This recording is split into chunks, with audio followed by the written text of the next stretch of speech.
I'm Lizzie, 32, and I worked my way up from part-time jobs and overlooked potential to a respected federal role. No shortcuts, no favors. For years, I supported my ex-boyfriend through training, bills, and every career move he made. But when he sat me down, called me a deadbeat, and left like I was nothing, I made a choice that changed everything. Ever been dismissed or disrespected by someone you bent over backwards for? If so, drop your story in the comments, because you're not alone. Before we dive in, let me know where you're watching from. And if you've ever had to rebuild after someone wrote you off, hit like and subscribe for more true stories about standing tall and getting the respect you deserve. What happened next, you'll want to hear. My name is Lizzie, and if you'd met me during my sophomore year at Montgomery State, you'd have seen someone constantly in motion. I was always walking fast across campus, coffee in one hand, binder in the other, earbuds in but rarely playing anything. Just a shield, really. Back then, I was juggling two part-time jobs, one in the campus security office, the other at a 24-hour diner off Route 89. I was also carrying a full load of criminal justice classes and trying to convince myself that sleep was optional. It wasn't glamorous, but it was mine. And I took pride in how hard I worked. That's when I met Aaron. He was in my intro to constitutional law seminar, always sitting near the front. Political science major, ROTC scholarship. You could tell. He was one of those guys who didn't just raise his hand to answer, he leaned forward, like the room was waiting on him. Confident, sharp, quick with dry humor that made our professor smirk more than once.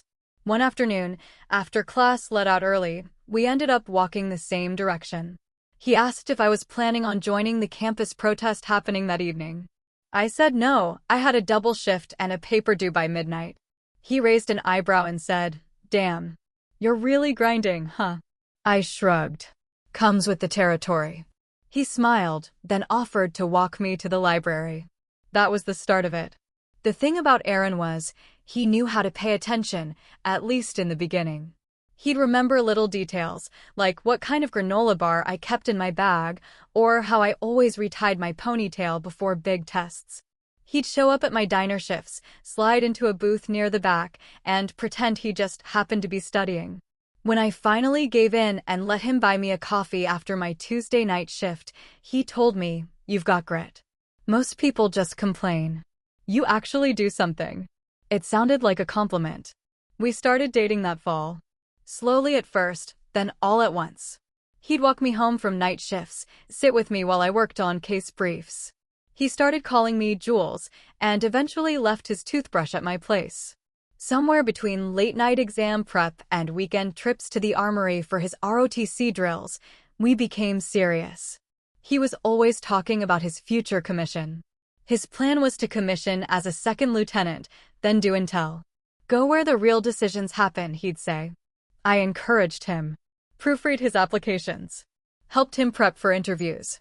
When his stipend started running dry toward the end of junior year, I picked up extra shifts at the diner. He never outright asked, but it was understood I'd cover meals, gas, the occasional textbook. I told myself it was temporary. That once he commissioned, things would even out. By senior year, I had an offer from the Regional Intelligence Bureau in Arizona. Entry-level, but competitive. I was proud. When I told Aaron, he blinked, then said, "Wait, you're thinking of moving out there alone."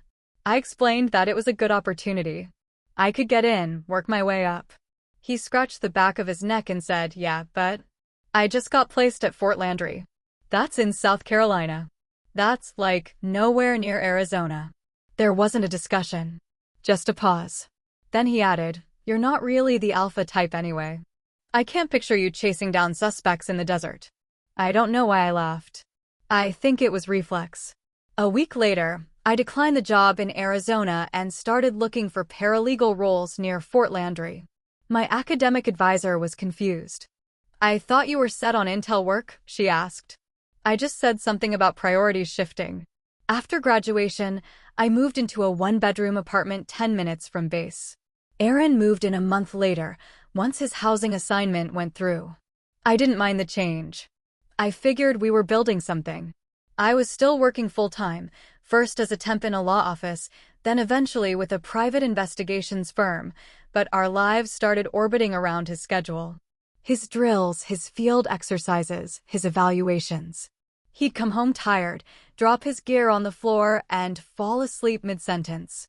I made sure groceries were stocked, kept his uniforms clean, paid the bills on time. When he forgot to pick up his own prescription for 2 weeks straight, I started putting reminders in my calendar. Some nights, we'd eat together in silence, both exhausted. Other nights, he'd vent about his unit, how someone messed up a PT test, or how his CO was writing him about leadership readiness. I listened, offered suggestions when asked. Didn't take it personally when he snapped or tuned out halfway through my stories from work. But things shifted over time. Slowly. He stopped asking about my cases. When I mentioned wanting to take the Foreign Service exam, he said, "Don't you think that's a little out of your lane?" I let it slide. I was used to being underestimated, especially by people who had no idea how much effort it took to build a life from scratch with no financial cushion and no safety net. Aaron had charm, but he also had expectations, unspoken rules about who got to be the star in the relationship. And I think somewhere along the line, he started believing his own press. Believing that his uniform, his rank, his proximity to power made him more important. It wasn't all bad. There were moments, quiet ones, where we still connected. Early mornings with bad coffee, long drives with old playlists, occasional weekends off-grid where we could pretend the world wasn't pulling us in different directions. But those moments started thinning out. And I felt it. The imbalance. The way I was always bending to keep the shape of his ambition intact while mine got trimmed around the edges. I still remember one evening after he came back from a field exercise. We were sitting on the couch. I'd just wrapped up a week-long surveillance job that ended in a successful case resolution. My boss even sent a rare, good work email. I was telling Aaron about it, excited.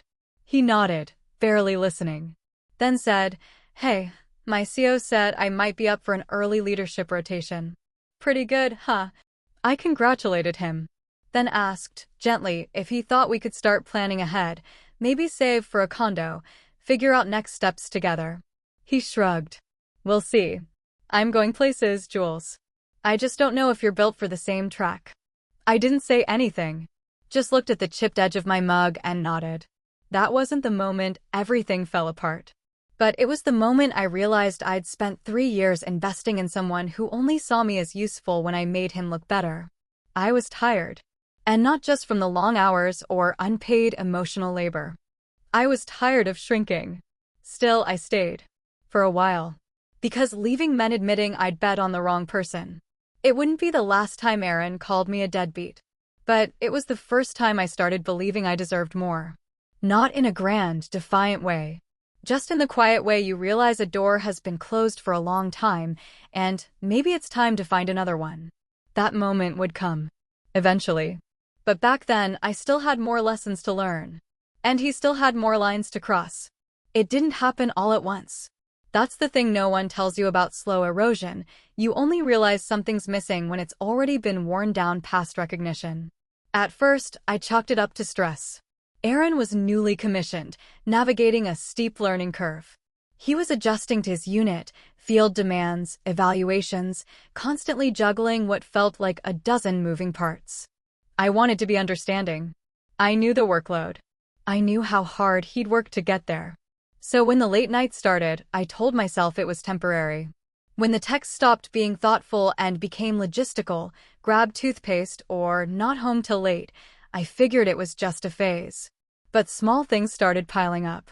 When we went out with his officer friends, usually drinks at some off-base bar or barbecues hosted by senior couples, he'd interrupt me mid-sentence. If I offered an opinion about a current event or brought up something I'd read, he'd gently, almost playfully, correct me. It didn't matter if I was right. "Nah, that's not how it works," he'd say with a laugh, launching into a long-winded explanation while his friends nodded politely. I remember once at a 4th of July cookout, someone brought up new federal hiring mandates for veterans. I mentioned a case I'd worked on that touched on related policies. Aaron cut in before I could finish the sentence. "Lizzie's been brushing up on politics lately," he joked, elbowing the guy next to him. Thinks she's ready to brief the Pentagon. Everyone laughed. I did too, tightly, but it sat in my chest for hours afterward. At home, those kinds of comments started creeping into our private conversations too. Not in fights, just offhand remarks. If I brought up applying to the Bureau's intelligence analyst program, he'd blink, nod, then say something like, "That's pretty competitive. Not sure they're looking for part-time PI types, but you can give it a shot." It wasn't what he said. It was how quickly the dismissiveness followed anything that centered me. I started keeping things to myself. Not because I was hiding, but because I got tired of shrinking every sentence to soften the blow. And the less I spoke, the more space he filled. He'd come home talking about his platoon, about how one guy failed a ruck march, or how someone else forgot radio protocols. It was always framed as leadership stress, responsibility he carried alone. "Sometimes it's like babysitting grown men," he said one night as he kicked off his boots and dropped his pack by the door. "I swear, they hand out commissions to just anyone now." "You mean like they handed one to you?" I teased gently, trying to keep things light. He didn't smile. "Difference is, I'm built for it." I don't remember what I said after that. I think I just walked into the kitchen and started rinsing out a mug that didn't need rinsing. The shift was subtle, but unmistakable. He started spending more time at the base. At first, it was night drills and planning meetings. Then it became casual after-hours catch-ups with his CO. The hours stretched longer. By the time he got home, he was too tired to talk, and I'd already given up on waiting to eat dinner together.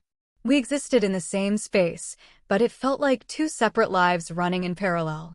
He said I wouldn't understand the pressure. That was his go-to when I asked about spending more time together. "You're not in it, Jules. You don't know what it's like to have real responsibility. The kind that affects lives."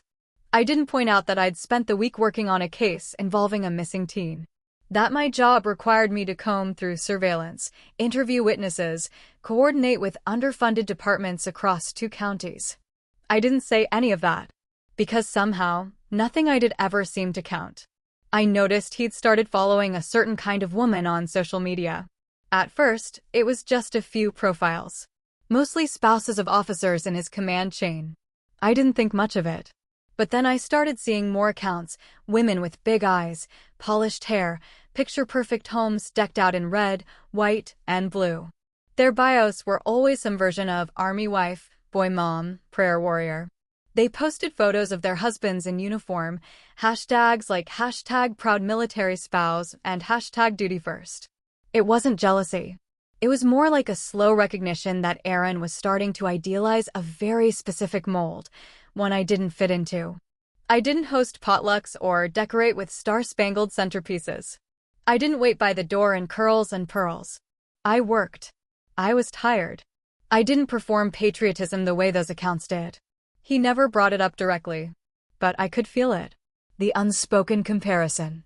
The way he'd leave those posts open on his screen when I walked in, or how he once commented, "A lot of these women make the service look effortless." Kind of nice, right? I didn't respond. A few weeks later, I told him I was thinking seriously about applying to a federal law enforcement program I'd had my eye on since college. It was a long shot, I knew that. But it was the kind of leap I'd been preparing for quietly. Studying on weekends, updating my resume, talking to mentors who believed I had what it took. When I brought it up over dinner, he didn't even look up from his plate. "You can try," he said, casually. "But we both know you're not exactly going places." He said it like he was commenting on the weather. No malice, no venom. Just certainty. I don't remember chewing after that. Just staring at my fork, wondering how many other things he'd decided for me. That night, I laid awake in bed while he snored beside me, dead to the world. I stared at the ceiling and thought about the Arizona job I'd turned down. The applications I'd paused. The years I'd spent making myself smaller, more convenient. I wasn't hurt. Not in the way I expected to be. I was tired. Tired of being the sidekick in my own story. There wasn't some big explosion after that comment. No shouting match, no dramatic walkout. I brushed my teeth like normal. Got dressed for work the next morning. Kissed him on the cheek before I left. But something in me had already shifted. I'd spent 3 years supporting Aaron's goals, financially, emotionally, logistically. I'd deferred offers, changed cities, absorbed slights that chipped away slowly. And now he'd said out loud what he'd likely believed for a long time. That I wasn't going anywhere. He was wrong. He just didn't know it yet. And neither did I. Not fully. But the groundwork for that realization had been laid. Not in some single grand gesture, but in the thousand small moments of silence, dismissal, and casual disrespect. And once you learn to recognize those moments, you can't unsee them. Even when love is still technically in the room. It was a Tuesday. Not that the day mattered, but I still remember the way the evening light hit the corner of our living room, how the shadows from the blinds made stripes across the floor. I'd just come back from work, nothing unusual, just a standard surveillance job that had wrapped up early. I picked up takeout on the way home and was still in my jacket when Aaron walked in from the other room. He wasn't in uniform. Just sweats and a faded t-shirt from some leadership retreat his unit did last fall. He was standing still, which was rare. Arms crossed, one foot turned slightly outward like he was bracing for something. I asked if everything was okay. He nodded once, then said, "Can we talk for a second?" I didn't sit down. He did. On the edge of the couch, spine straight, posture a little too formal for our living room. I kept waiting for a preamble, something about how work had been stressful or how we needed to figure out a better schedule. But it came out flat. Not cruel. Just cold. "This isn't working," he said. I stared at him, trying to figure out what this meant. The day? The conversation? Us? "I'm moving forward," he added. "You're stagnant." It took a second to process. I asked him what that meant, what he was really saying. He exhaled like I'd missed the obvious. "You're a deadbeat, Lizzie." The word landed heavy. Not loud. Not shouted. Just placed. Like a paperweight dropped on a stack of everything we'd built together. He kept going. "Be honest. You peaked when you got that community college degree. You've been treading water ever since. You don't really want more. You just want to talk about wanting more." I think I blinked once, then twice. My mouth opened slightly, but nothing came out. There wasn't a comeback forming. No big monologue. Just a sudden, sharp clarity about who I was sitting across from. He didn't say anything else. He'd said what he came to say. No questions. No space for me to counter or cry or even argue. I stood there for a full minute, waiting for something. A flicker of guilt. A hesitation. Nothing. I walked into the bedroom, took a suitcase out of the closet, and started folding clothes. I wasn't rushing. I wasn't dramatic. Just quiet. He didn't follow me. Didn't ask what I was doing. I zipped up my bag, grabbed my laptop, my toothbrush, the picture frame from my nightstand that held the only photo I actually liked of us, me laughing, him looking off camera, and left it on the bed. Face down. The drive to my sister's place took a little over an hour. I don't remember most of it. Just the steady hum of the tires and the occasional flash of highway lights. I didn't cry. Not then. Rachel opened the door in pajamas and fuzzy socks. Her hair was up in a lopsided bun, and she looked at me like I was a ghost. "What happened?" "I need to stay a couple nights," I said. "I'll explain later." She nodded and stepped aside. I showered that night for too long. I just stood there while the water hit my back, waiting to feel something other than a weird, hollow hum under my ribs. I wasn't shocked. Not really. But there was something about hearing the words out loud, "deadbeat," that had cemented all the doubts I'd ignored for years. When I finally lay down on the pull-out couch in Rachel's guest room, it was past midnight. I scrolled through my phone without thinking. His name was already gone from my recent calls. Our shared playlist had been deleted. My texts weren't sending. He'd blocked me. Everywhere. The next morning, I woke up to 3 missed calls from a number I didn't recognize. One voicemail. I played it. It was Melissa, someone we used to run into on base, a military spouse who worked the admin desk at the gym. "Hey, Lizzie. I hope this isn't weird. I just saw Aaron at the officer's mixer last night. He was with someone. Looked kind of serious. I wasn't sure if you two were still together. Anyway, just thought I'd reach out." I deleted the voicemail. There was no point following that thread. Later that afternoon, Rachel made soup and pretended not to be waiting for an explanation. I gave her the short version. She paused, spoon halfway to her mouth. He said you're a deadbeat? Yeah. And that you peaked? And then She didn't say anything for a full minute. Then, that man has been coasting on his haircut and your loyalty since day one. I hope he chokes on his career progression. I cracked a smile. Small, but real. 2 weeks passed. I didn't hear from him. Didn't expect to. I stayed at Rachel's, helped with her kids in the mornings, worked remote shifts on the PI firm's case backlog. I found a short-term sublease through a coworker and moved into a one-bedroom apartment above a bookstore. The ceiling creaked. The walls were thin. But it was mine. One morning, I stopped by the commissary to pick up something for a friend still on base. That's when I saw him. He was standing near the frozen food section, laughing at something with a younger woman beside him. She was maybe 21. Long hair. Wearing a unit sweatshirt that hadn't been earned yet. I didn't stop walking. Just kept moving down the next aisle. A few days later, I learned from someone else that she was still in undergrad. Apparently studying communications. She'd been tagging him in posts about how supportive leadership starts at home. I muted the account. Not because I was bitter, but because I'd already seen the story. I just wasn't part of it anymore. I didn't need to scroll through curated captions to understand what was really happening. I'd been the unpaid support staff once. The emotional buffer. The silent believer in someone else's vision. This time, it wouldn't be me. What hit hardest wasn't the breakup. It wasn't even the fact that he'd moved on so quickly. It was the way he rewrote the entire narrative, as if the years I spent holding him up had been nothing more than a detour. A soft, unimpressive woman he once dated, now replaced by someone who didn't challenge him, didn't outpace his comfort zone, didn't expect much beyond praise and presence. But what he called stagnation, I now saw for what it was: stability. I had built a life around him because I believed in the partnership. He dismantled it with a single sentence, because he only ever believed in himself. Rachel offered to key his car. I told her no. But the thought did help me fall asleep that night. I didn't retaliate. I didn't beg.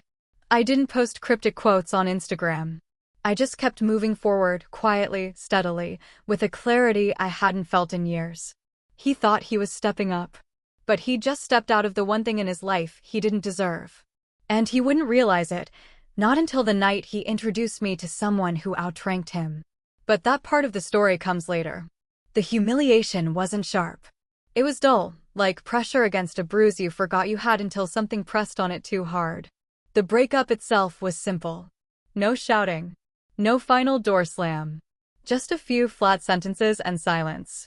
What stuck with me wasn't the loss of the relationship. It was the clarity that came after. 3 years of emotional labor, financial support, showing up and staying late, were dismissed as if they hadn't happened. The dinners I paid for, the uniforms I washed, the Sunday nights I spent listening to field reports he couldn't say out loud to anyone else, all of it collapsed into a single word: deadbeat. Like I'd been background noise in the story of his upward trajectory. Like I was a placeholder until someone more convenient showed up. I didn't tell many people. But I did call Lana. She'd been my best friend since sophomore year, the only person who ever raised an eyebrow about Aaron, and then had the sense not to rub it in when I stayed anyway. She answered on the second ring, already suspicious by the time she said hello. Hey, I said. Oh, she replied. What did he do? I paused. Then, he ended it. The line was quiet for a second. Then, you okay? Not really. Are you with someone? Rachel's. I'm fine. You're not fine. She was right. But I appreciated that she let me lie and didn't make it a big thing. We talked for an hour. I told her everything. What he said. How he said it. The other girl. The blocks. At one point, she exhaled so hard I thought she might hang up just to avoid screaming. I'm not going to say what I'm thinking. I know what you're thinking. I told you he needed an audience, not a partner. But you were the one doing all the real work. I didn't reply. There wasn't anything to say. Eventually, I asked her about her job. Her dog. Her new apartment. Something that wasn't me. That night, I lay in Rachel's guest room staring at the ceiling fan spinning too slowly. The room was quiet except for the sound of her youngest son shifting in the next room. I thought about all the versions of myself I'd built around Erin: supportive girlfriend, unpaid assistant, emotional stabilizer, domestic project manager. I'd put parts of myself on hold, my career goals, my training, even my physical health, to accommodate his schedule, his stress, his ambitions. I felt stupid. Not just for believing in him, but for forgetting to believe in myself. Somewhere along the way, I'd stopped asking what I wanted because it was easier to just keep showing up for someone else. I thought I was being patient. Turns out I was being erased. The next morning, I found the folder. It was tucked inside an old milk crate full of documents from my final semester in undergrad. A printed application packet for a federal recruitment program. It still had my scribbled notes in the margins. Deadline reminders. Highlighted requirements. I'd started the application 3 years earlier, before I moved for Erin. Before I let his opinion about what I was cut out for override what I actually wanted. The folder still smelled like the old printer paper we used to buy in bulk. I sat on the floor in Rachel's guest room, cross-legged, and read every word. By the time the kids came home from school, the packet was on the table and my laptop was open. I wasn't angry. That surprised me. I wasn't trying to prove anything. Not to Erin. Not even to myself. I just wanted back what I'd shelved. Starting over didn't feel noble. It felt exhausting. I had to dig up transcripts, write essays, find professional references who hadn't heard from me in years. But the process became its own kind of stability. Something to wake up for. While Erin was posting mirror selfies captioned, "Leveling up." Watch this space, I was logging 10-hour prep days and relearning how to shoot straight. I started physical training again, got back into tactical drills. My aim wasn't as clean as it used to be, but my endurance surprised me. Rachel watched me over her coffee most mornings. "You're different," she said once. Not like a total personality change. Just quieter. "I don't have energy for noise anymore," I said. She nodded. "Good. Keep it that way." I stopped checking his socials. Not in a defiant way. More like quitting sugar. You don't really miss it once you remember how clear things taste without it. The girl he was dating now, Amanda, I think, had a highlight reel full of base picnics, military balls, and those over-filtered photos that people take in parking lots at sunset. She had a ring within 6 months. He liked to move quickly when there was an audience. I didn't care. I was too busy memorizing interview material, refining my weapons quals, and reminding myself that survival wasn't the goal anymore. It had to be more than that. I didn't want to just get by, I wanted to lead. The rejection had stripped me clean. Of illusions. Of softness. Of the impulse to wait for recognition that was never going to come. But it also gave me back my name.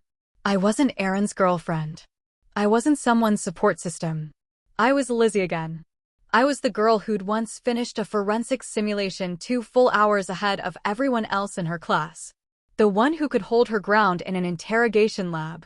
The one who used to dream of field assignments in places where nobody knew her history. Lana helped me prep for the interview panel when the time came. She set up mock scenarios, grilled me on case law, and made me rehearse my story until I could tell it like it belonged to someone else. "You're ready," she said, closing her laptop after our 5th round. "More than ready. Just don't downplay what you've been through. They'll hear it in your composure. You don't need to narrate the fire to prove you walked through it." I nodded. When the acceptance email came in, I didn't scream or cry. I just sat on the edge of my bed and let the stillness wash over me. My training started a month later. Early mornings. Cold evaluations. Long hours spent in boots that never quite fit right. I was one of the oldest in my group. Not by much, but enough to notice the difference. They asked me once what made me want to do this now. I didn't have an answer that made sense to anyone who hadn't stood quietly in a room while the person they loved told them they weren't going anywhere. So I said, it was time. And it was. Because while Erin polished his medals and told Instagram he was becoming a better man, I was becoming something else entirely. I wasn't just moving on. I was building something. Quietly. Deliberately. Without him. And this time, no one would have the power to decide whether I was worth it. I finished the program in early spring. There was no ceremony, no pictures, no social post with a caption about rising from the ashes. I got the certificate, shook a few hands, and went home alone. That night I ordered cheap takeout, turned off my phone, and let myself sit in the silence. I picked the lowest profile assignment on the list. It was in a small regional hub, not glamorous, not central to anything, but it was real work. Quiet, steady, necessary. The kind of assignment that didn't come with applause, but required every ounce of discipline. I accepted without hesitation. The only person I told was Lana. Everyone else just assumed I was doing contract work and investigations. I didn't correct them. It wasn't about secrecy, it was about peace. After spending years watching someone else broadcast every small achievement for validation, I wanted something different. Something that didn't need an audience. I wasn't interested in announcing my worth. I just wanted to do the job. The early weeks on assignment were a blur of long hours, dry reports, and high expectations. The work demanded precision, both in analysis and conduct. It wasn't enough to know things. You had to know them without anyone knowing you knew them. No mistakes. No dramatics. No ego. It suited me. I'd gotten used to operating in the background. But now, for the first time, it was by design. No one was standing in my way. No one was dismissing me mid-sentence or reminding me how unlikely it was that I'd succeed. I kept my head down and passed every qual on the first attempt. I scored high on my psychological assessments and completed a secondary certification in counterintelligence protocol. When they offered me a shadow assignment reviewing flagged personnel files, I said yes. It wasn't flashy, but it was trusted work. It meant they believed I could keep things to myself and keep them straight. Meanwhile, life outside my work stayed quiet. I kept the apartment above the bookstore, upgraded the locks, and started running again. Nothing intense, just long, steady jogs with no music, letting my thoughts catch up with me in pieces. I didn't think about Aaron often. But when I did, it was usually in short, clean flashes. His laugh at some bar.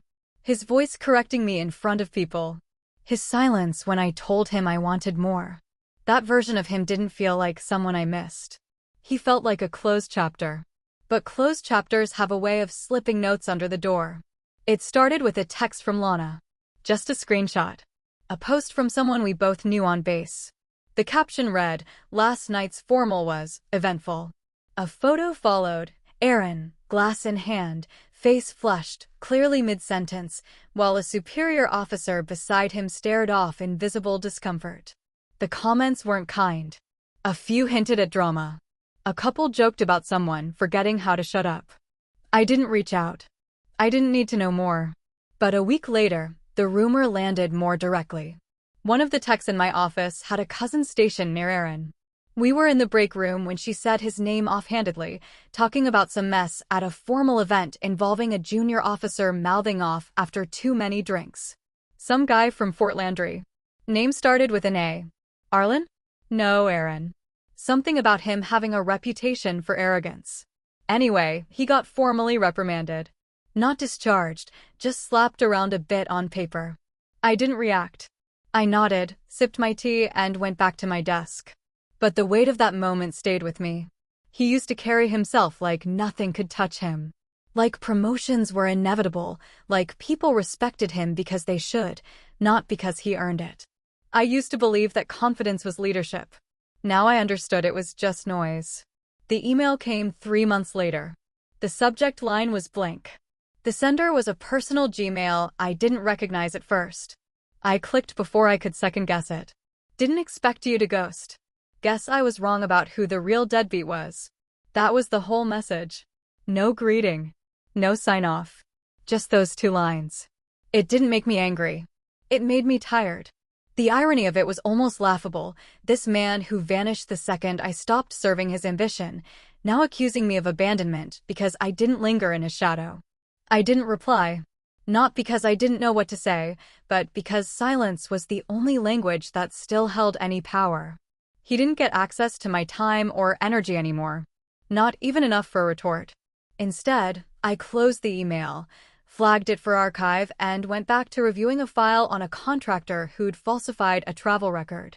Every time I passed a qual, Every time I got assigned a case that required discretion and judgment, I felt a little more steady in myself. The work wasn't about revenge, but it did give me clarity. Clarity that his version of me, the one he dismissed, the one he called a deadbeat, had never existed. That was his projection, not my truth. I'd always been capable. I'd always had vision. I just stopped waiting for him to see it. Some nights, I'd get home too late to cook. I'd sit on the kitchen floor, still in uniform, eating almonds out of a Ziploc bag and rereading notes from the day. I wasn't happy in the traditional sense, but I felt sharp, present, in control of my direction for the first time in years. Rachel came to visit once that summer.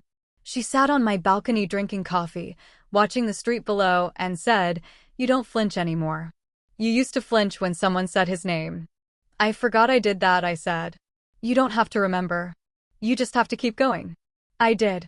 And not because I had something to prove, but because I finally understood that real progress doesn't need to be seen to be real. Aaron kept posting gym selfies, motivational captions, throwbacks to old field photos. But his world looked smaller now, like he was trying to recreate something he couldn't quite find anymore. The curated respect, the attention. Meanwhile, I was building something that didn't need to be photographed. I wasn't chasing redemption. I wasn't trying to win a breakup. I was just doing the work. Quietly. Consistently. And I'd never felt more powerful.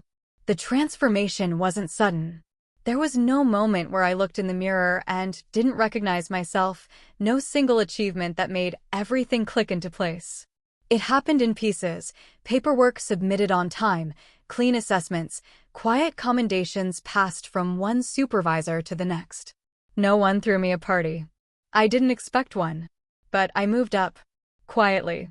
I completed my second assignment, earned a lateral promotion, and transferred into a role with more clearance, more weight. I still didn't talk about work outside the walls where it happened.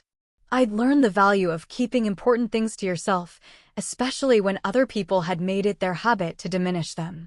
I stopped posting altogether. My last photo on social media was from 2 years ago, a blurry shot of my niece holding a sparkler in the backyard. It was a happy memory, but it didn't need an audience. Neither did I. Meanwhile, Aaron lingered where I'd left him. Not physically, we hadn't crossed paths, but his presence floated through mutuals like a fog. People we used to know would drop his name casually, sometimes to compare ranks, sometimes to mention an out-of-pocket comment he made at a unit mixer, like he still thought he was charming. Every now and then, someone would ask, "Hey, didn't you used to date?" And I'd nod, non-committal. "Yeah, a while ago." And then I'd change the subject. The truth was, our paths hadn't diverged as far as I once hoped. I kept expecting him to disappear from my peripheral vision, but he didn't. He stayed static. Same rink. Different patch. Rotating through bases like a man chasing a version of himself that never fully materialized. Promotions passed him by, slowly at first, then more noticeably. He was still in, but the shine had dulled. He started popping up more often on fitness pages, tagging new workout routines with hashtags like #accountability and #grinding. There was an undercurrent of desperation to it, like he needed the world to believe he was still rising. But the people he was trying to impress? They weren't watching. And the ones who were still around, fellow officers, admin staff, even a few friends of friends, saw through it. They weren't unkind. Just indifferent. His name didn't carry the weight he thought it did. That used to bother me. The idea that he was still out there presenting himself like a man who'd been wronged, or left behind by someone not ambitious enough to keep up. But the further I moved into my own career, the less his version of the story mattered. He hadn't written it. Not anymore.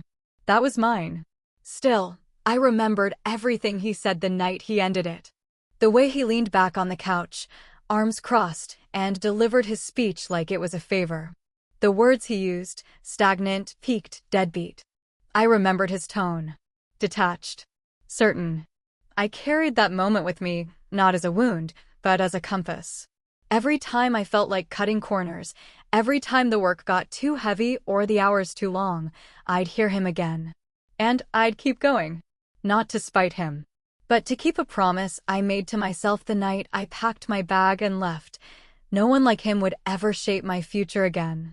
The irony was, the more I focused on building something real, the less I needed anyone to notice.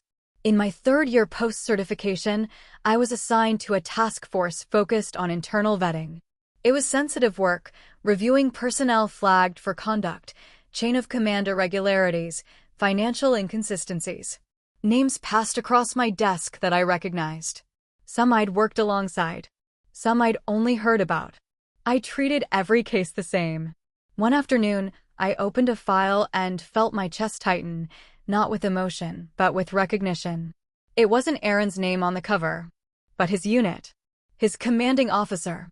And one of the incident reports mentioned him briefly in a supplemental statement about an altercation during a training weekend. Nothing major. No action required. Still, I read it 3 times. The incident was minor. He'd spoken out of turn during a briefing, reportedly while hungover, and had to be pulled aside by a peer. The note was clinical, objective, but it was enough to know he hadn't changed. The same pattern. Over and over. The same refusal to listen. The same need to posture. I closed the file and moved on. That night, I sat on my balcony, watching the streetlight flicker in the distance, and let myself feel the quiet satisfaction of being far away from that version of life. The one where someone else's insecurities were my problem. Where someone's approval was the ceiling on what I could try. I thought about writing him back once. A year after the email he sent, the one accusing me of ghosting. Just a short message. Nothing dramatic. Something simple like, I didn't ghost you. I just left the room you were standing in. But I didn't. There was nothing to clarify. The life he'd imagined I couldn't build was already built. Brick by brick. And none of it had his name on it.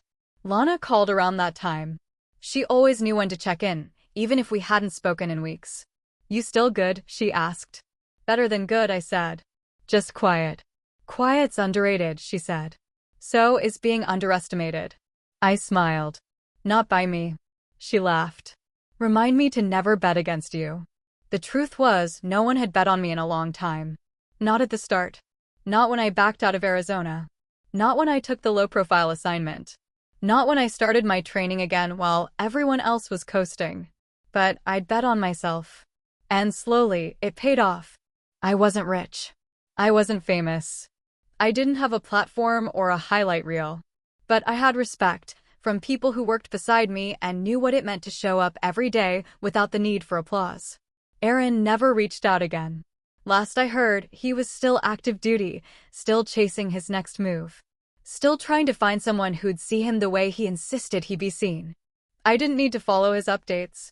I already knew how the story went. I'd seen enough people like him to recognize the arc. They talk about going places, but they only ever go in circles. I don't feel angry anymore. Just grateful I stepped off that ride when I did. Because I didn't just move on. I moved up. And no one had to see it for it to be real. It was a joint training summit, mid-level officers, civilian liaisons, embedded units, cross-branch security contractors. The kind of event where everyone wears their best poker face and pretends to be less curious than they are. I was there in an unofficial capacity. Observing. Supporting a vetting review on the back end. The kind of work I was used to, close enough to feel the stakes, far enough to stay clean if things got political.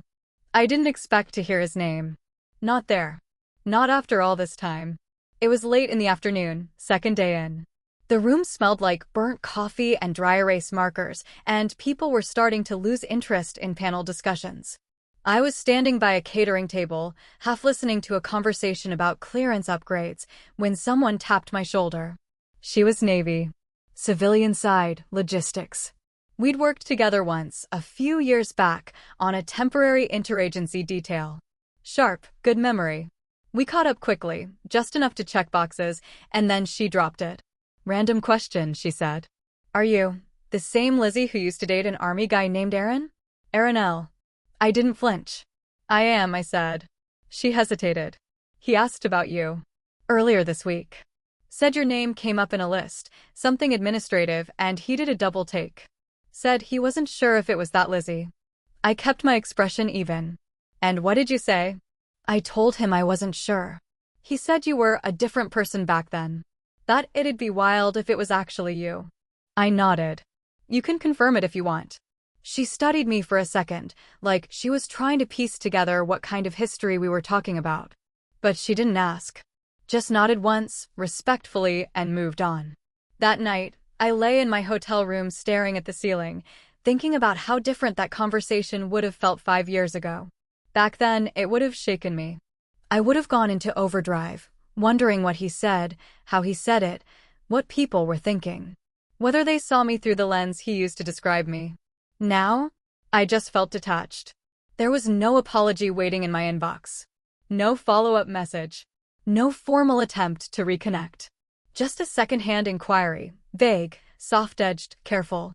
Like he wanted to know if I still existed, but not badly enough to own how he'd handled things. And that was the thing. For all his talk about ambition, about being the one going places, he still couldn't walk through the front door of his own accountability. There was nothing to rebuild. Not because I hadn't done the work. I had. Years of it. Quiet, unglamorous, consistent. I'd rebuilt myself from the inside out, new direction, new discipline, new sense of who I was and what I'd tolerate. I had learned how to stand my ground without raising my voice. How to protect my peace without cutting myself off from the world. But trust? Trust doesn't just grow back. It doesn't regenerate like skin. Especially not when someone leaves you at your most vulnerable, then tries to knock again once you're thriving. There had been no apology, no reflection. Just distance and then curiosity. And sometimes, that's worse than silence. Because it says, I noticed you're doing better. I wonder if you'll make space for me again. I didn't. There was no bridge left to cross. No shared language to return to. We had become completely incompatible, not because we changed, but because I finally outgrew the part of me that ever saw him as solid ground. I didn't tell anyone else about the summit interaction. Not Rachel. Not Lana.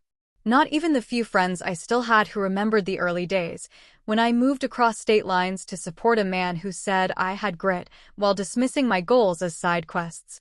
It wasn't news. It was just noise. The truth is, I don't hate him. I don't wish him harm. I don't need closure or a conversation. I've built too much in his absence to believe he owes me anything I don't already have.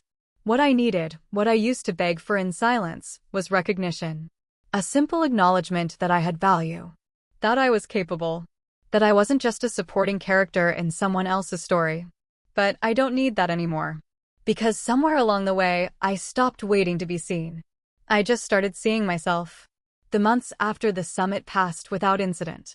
I got a new assignment, still regional, still under the radar, but with more operational discretion.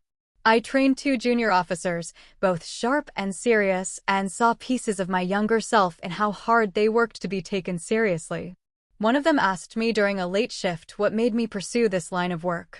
Long story, I said. She nodded. Was it about proving someone wrong? I paused. Then, at first. But it didn't last.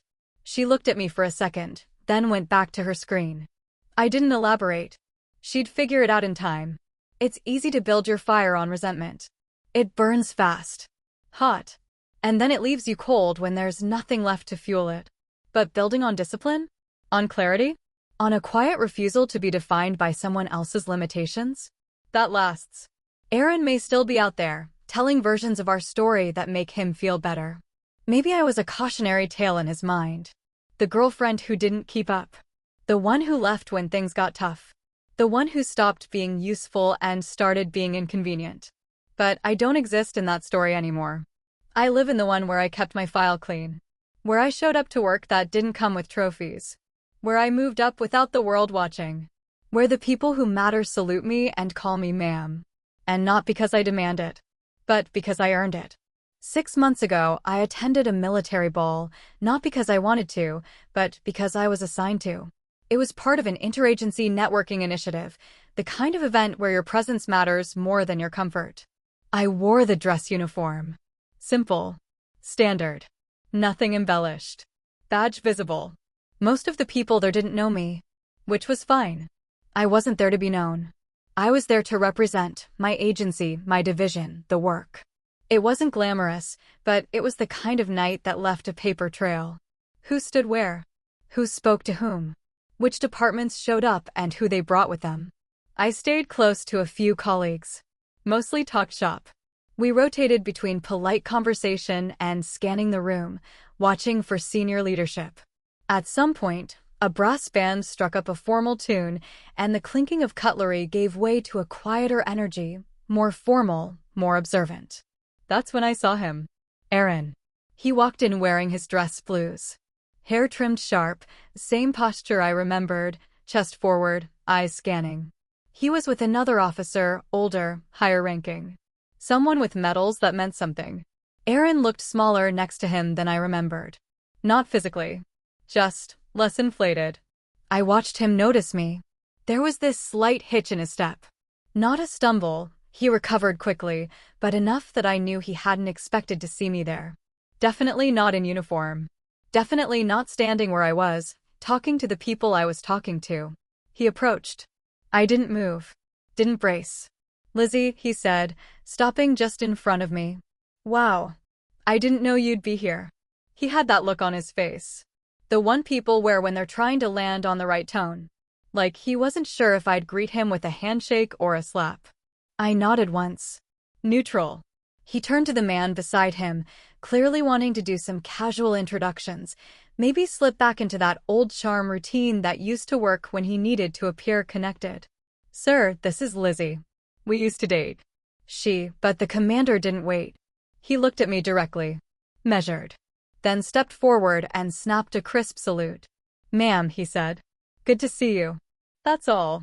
Not miss, not agent, not you must be the plus one. Ma'am.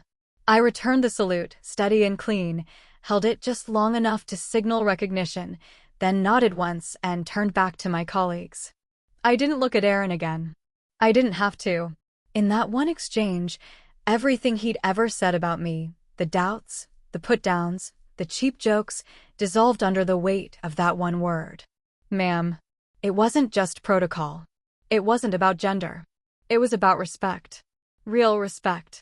The kind that doesn't get handed out because you showed up in the right uniform or smiled at the right people. The kind you earn. Quietly. Over time. Through consistency. Through discipline. Through the kind of service that doesn't need to announce itself. That moment stayed with me. Not because it felt like revenge. It didn't. It felt like proof. Proof that you don't have to shout to be heard. That sometimes, justice arrives in the form of a silent room, a crisp salute, and a man who once told you you'd never go anywhere standing silently beside a superior who just acknowledged that you already had. After the ball, I went back to my hotel, changed into sweats, and sat by the window for a while. The city lights below blinked on and off like signals from a different life. I thought about the girl I used to be. The one who paid his bills. Who edited his papers. Who kept her ambitions small because someone she loved told her she wasn't built for more. I thought about the version of me that walked away from that apartment with a single duffel bag and no plan except, don't stay here. That girl didn't need an apology anymore. She didn't need closure. Or vindication. Or anyone to say you were right or he was wrong. She just needed to know she hadn't imagined her own worth. And she hadn't. It was real. It had always been real. It just took time to become visible to everyone else. Aaron never followed up after that night. No message. No attempt to reconnect. Maybe he realized it wouldn't land. Maybe he didn't have the words. Or maybe he understood, finally, that some things aren't his to fix. Either way, I was fine with the silence. Some endings don't need rewrites. They just need to stay closed. Since then, things have continued quietly. I moved into a new assignment, more responsibility, more clearance, less room for error. The kind of work that people assume is done by someone older, someone with more visible accolades. But I don't need to match expectations. I just meet the standard. And then some. A few weeks ago, one of the junior officers I mentor asked me if I'd ever felt underestimated. I said once. She waited for more. I didn't offer it. Because some stories aren't cautionary tales. They're reminders. That being dismissed doesn't mean you don't have value. That being told you peaked doesn't mean you've plateaued. That someone calling you a deadbeat doesn't make it true. Especially when the people who matter, the ones who actually know what it takes to rise, see you and call you what you've earned. Not because of who you dated, or who you used to be, but because of who you are now. That's the legacy. Not the titles. Not the clearance levels. Not the commendations that stay buried in a personnel file somewhere. The legacy is walking into a room where you were once underestimated and having the highest-ranking person there look at you and say, "Ma'am." No explanation needed. No history required. Just that one word. And everything it means. Thanks for watching. Have you ever had someone underestimate you, only to eat their words later? Or had a moment where your hard work finally spoke louder than their doubt? Share your story in the comments. I read every one. And if you've ever been called something you knew you weren't, only to prove them wrong by living well, hit that like button and subscribe for more true stories about rising above, staying quiet, and letting your success speak for itself.